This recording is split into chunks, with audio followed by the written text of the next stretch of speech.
Hello friends, good evening. Welcome to my channel Shweta classes. आपका मेरे channel Shweta classes में बहुत बहुत स्वागत है। तो मैं आज आपका स्टार्ट करने वाली हूँ ईवीएस का सीटे वो जो सीरीज चल रहा था इम्पोर्टेंट क्वेश्चन का, ये उसका नेक्स्ट पार्ट है। ठीक है, तो आप ऐसे ही मेरे चैनल पर बने रहिएगा और मेरे चैनल को सब्सक्राइब कर लेंगे तो आपको आगे के भी जो वीडियोस है वो मिलते रहेंगे। तो आइए हम लोग स्टार्ट करते हैं अपना क्वेश्चन नंबर फर्स्ट से। ठीक है, बिना टाइम वे वेस्ट किए हम लोग क्वेश्चन नंबर वन स्टार्ट करते हैं। देखिए, ये पहला क्वेश्चन है, incomplete burning of fossil fuel emit. ठीक है, फॉसिल फ्यूल एमिट जो है अधूरे जल जीवाश्मी ईंधन से फैलती है। ठीक है, तो वो किससे फैलती है? CO2, sorry CO2, SO2 and NO। तो इसका सही आंसर होगा ए, कार्बन डाइऑक्साइड। कार्बन डाइऑक्साइड जो है एक रंगहीन गंधहीन गैस है जो पेट्रोल और कार्बन आधारित जो है ईंधन के अधूरे जलने से पैदा होती है। यह सिगरेट जैसे प्रकृति और सिंथेटिक उत्पादों के दहन से भी उत्पन्न होता है। ठीक है, तो आपका CO2 is a right answer. अब आपका क्वेश्चन नंबर सेकेंड है, a technique of watering plant by making use of narrow tubing which deliver water directly at the base of the plant is called। पौधे में पानी देने के लिए प्रयुक्त तकनीक। हाँ, इसमें संकीर्ण नलियों से पानी सीधा पौधे के आ- अंदर मतलब आधार पर पानी पहुंचती है, तो उसे क्या कहते हैं? ठीक है, ये एक टाइप का जो खेती करने का ना टेक्निक होता है। ठीक है, वो पतली सी जो ट्यूबिंग वाली पाइप होती है उसका उपयोग करते हैं। ठीक है, और जो पानी है वो पूरे पौधे तक पहुंचाते हैं। आपका आंसर है ड्रिप इरिगेशन। ड्रिप इरिगेशन को ड्रिप सिंचाई भी कहते हैं। इसमें क्या करते हैं कि पौधों में पानी, हाँ, आपका पाइप के द्वारा छेद करके पूरे पौधे तक पहुंचाते हैं, और जब पानी स्टार्ट करते हैं तो वो बूंद बूंद जो पानी है वो हर पौधे तक पहुंचता है। ठीक है, तो यह जो विधि है ये सबसे लोकप्रिय विधि मानी जाती है। Question number third, which of the following plant trap and eat insect. निम्न पौधे में से कौन सा पौधा कीटों को जाल में फंसाता है और खा जाता है? इसका आंसर तो आप सभी लोग को पता होगा, टीचर प्लांट। ठीक है, खटमंडई का पौधा। ये जो पौधा है वो अपने खुशबू से इंसेक्ट को अपने जाल में फंसाता है। जब उनके जाल में फंस जाते हैं, ये एक पौधा है। ठीक है, तो उसके बाद वो उनको अपना जो ऊपर का जो उनका ढक्कन होता है उसको बंद कर लेते हैं, उससे वो खा जाते हैं। Question number four, collect of rain water for future use is. भविष्य के उपयोग के लिए बारिश के पानी के संग्रह को क्या कहा जाता है? तो आइए, इसका आंसर क्या होगा? इसका आंसर होगा, देखिए, rain water harvesting. Rain water harvesting जो है वर्षा के का जो पानी है भविष्य में उपयोग करने के लिए संचित करता है। वर्षा के पानी का संचयन जो है कहलाता है आपका वो रेन वाटर हार्वेस्टिंग कहलाता है। और ये स्टोर करने से आपका जो है पीने का पानी, कृषि के लिए पानी के लिए काफ़ी इस्तेमाल मतलब कि हो जाता है। ये जो आपका रेन वाटर हार्वेस्टिंग है, हाँ, इसको जो मतलब कि जब पानी संचित कर लेते हैं तो फ्यूचर में हम कोई भी काम करते हैं, मान लीजिए कि कृषि का ही काम करते हैं, तो उसमें ये पानी का हम यूज़ कर लेते हैं। अब आइए question number five, which of the following disease is spread by mosquitoes. इसमें से कौन से जो डिजीज हैं वो मॉस्किटो से फैलते हैं? Malaria, pneumonia, dengue and chikungunya. आपको ग्रुप में आंसर है ये सारे दिए हुए हैं, तो आपको इसमें से बताना है कि कौन सा आंसर सही है।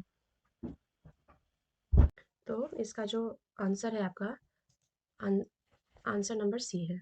ठीक है, आंसर नंबर सी है। ये आपका जो आंसर है, देखिए, आपका मलेरिया, डेंगू एंड चिकनगुनिया जो है ये आपका मच्छरों से फैलता है, लेकिन निमोनिया जो है ये लंग्स में होता है। ठीक है, ये होता है लंग्स में, और ये वायरस और बैक्टीरिया के कारण होता है। फेफड़ों में ये होता है निमोनिया। अब आइए क्वेश्चन नंबर सिक्स पे चलते हैं, child centred classroom ensure conductive environment for student to learn, which of the following suggest the same. बाल केंद्रित कक्षाओं को सीखने के लिए अनुकूल वातावरण सुनिश्चित करती है। निम्नलिखित में से कौन सा सुझाव सही है? तो इसमें से आपका देखिए कौन सा राइट है। देखिए आपका ये, देखिए, आप ये पढ़ लेते हैं, teachers give instruction and expect student to obey and to be discipline. Teachers instruction दे और हाँ बच्चे इस चीज़ को माने और उनका डिसिप्लिन करें। Teachers read the text book, write question and answer on the black book and ask student to copy them. Children जो है वो टेक्स्ट बुक से question and answer black board पर छाप दे और बच्चों से लिखे कि आप उसे कॉपी कर लीजिए। ये भी नहीं सही है। ठीक है, अब यहाँ पे देख लीजिए। Teachers provide a learning situation that give a student on an opportunity to observe, explore, question, experiment and development and understanding of various concept। मतलब कि टीचर्स जो है वो बच्चों को सीखने के लिए ऐसी परिस्थिति उपलब्ध कराए कि वो अवलोकन कर सकें, खोज सकें, प्रश्न कर सकें, प्रयोग कर सकें और विभिन्न प्रयत्नों को वो समझ सकें। ठीक है, तो ये आपका राइट आंसर होगा। Teachers control what happen in the classroom and student participating. हाँ, मिनिमल, इसका मतलब होता है कि कक्षा की जो मतलब कि गतिविधि है उसमें शिक्षक नियंत्रण करता है और उनमें विद्यार्थी को भागीदारी कम से कम होती है। तो ये भी आपका सही आंसर नहीं है। अब आपका क्वेश्चन नंबर 7 पे आइए। In class 5th chapter across the world are teachers आरिफ allow student to share experience and support they play which of the following best explain his attempt. इसका मतलब होगा 5 है। ठीक है, कक्षा 5 में एक अध्याय है, दीवार के उस पार में एक शिक्षक जो है आरिफ अपने छात्रों से जो खेल वो खेलते हैं उनके अनुभव साझा करने को कहते हैं और निम्न में से कौन सा प्रयास को वो सबसे ज़्यादा स्पष्ट करते हैं। तो इसमें से आपका देखिए फर्स्ट ऑप्शन होगा develop and understanding of sports role, develop value related to sports, develop an understanding of issue like say similar game for boys and girls, equal opportunity for all, team spirit, develop ability to share personal experience। तो इसका right answer आपका होगा answer number सी। इसका मतलब ये है कि कुछ मुद्दे जो हैं उसमें समझ का विकास होगा। और गर्ल्स और जो बॉयज़ हैं वो जो खेल खेल रहे हैं सभी को एक समान और एक टीम बना के कार्य करने का अवसर प्राप्त होगा। तो ये आपका answer number C is the right answer. Which of the following is the most suitable to transact EVS in primary classroom.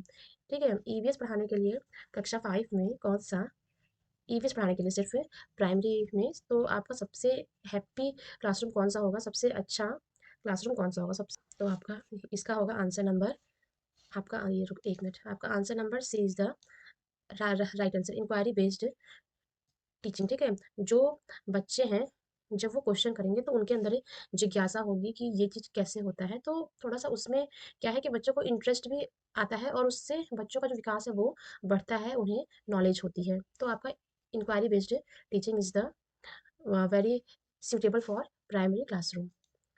और आपका देखिए question number 9, field visit are important in EVS teaching. Field visit जो है वो EVS teaching के लिए बहुत ही महत्वपूर्ण है। विच of the following is true for such visit. तो इस विजिट के लिए कौन सा इसमें से सही है। Going to place near the school with pre planning and follow up activity, going to a distant and well known place, going to a near by place and going to place of your choice. तो इसका right answer क्या होगा।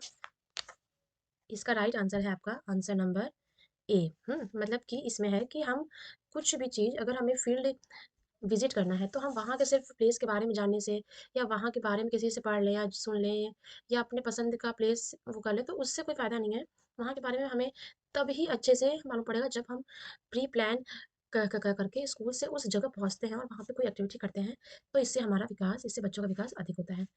अब आपका है question number 10, an EVS classroom should be happy classroom which of the following statement is true this regarding. एक EVS class को happy classroom बनाने के लिए होना चाहिए और इसके लिए आपका कौन सा स्टेटमेंट ट्रू है। आपका देखिए इसका answer number C, observe explore ask question and do activity. ठीक है, और किसी चीज़ को ऑब्जर्व करना, एक्सप्लोर करना and ask question and do activity. ठीक है, डू एक्टिविटी आपका वेरी ही मतलब बहुत ही आपका पॉजिटिव आंसर होता है, इसलिए कि हम कुछ भी करेंगे जब तक किसी चीज़ का एक्टिविटी नहीं करेंगे, कोई चीज़ हम बिना प्रयास किए हम कुछ भी नहीं कर सकते। अगर सिर्फ उसको पढ़ ले कर लें तो उससे कोई फ़ायदा नहीं है। जब तक हम एक्टिविटी हमारा तभी पूरा होगा जब तक हम उसमें खुद से करेंगे नहीं। तो आपका सी इज़ द राइट आंसर। ठीक है, के लिए सिर्फ इतना ही। अगर आपको वीडियो पसंद आए तो लाइक, शेयर, सब्सक्राइब ज़रूर कीजिएगा। Thank you.